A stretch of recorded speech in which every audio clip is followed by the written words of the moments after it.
These are my 5 tips to get better in Firelight 84. Number 1, find your sensitivity. To find your sensitivity, kailangan mo mag-trial and error.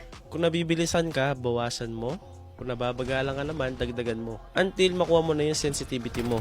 Because may kanya-kanya tayong feel sa mouse. For me, I use my wrist to aim and this is my sensitivity.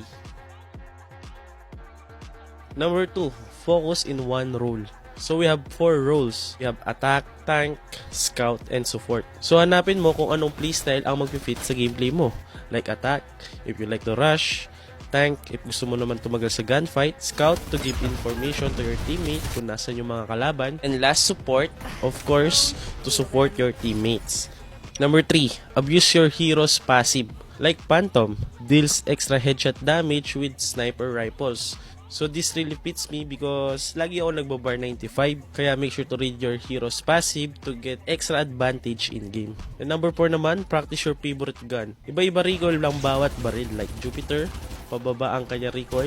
If kabisado mo recoil ng isang baril, sigurado ako makakatulong ito sa in-game performance mo. And last, number 5, use the meta. For now, ang meta, itong sasakyan na to, ang Blazing Infantry. We like to call this crazy vehicle. As you can see naman, sobrang dali niyang pumatay ng kalaban.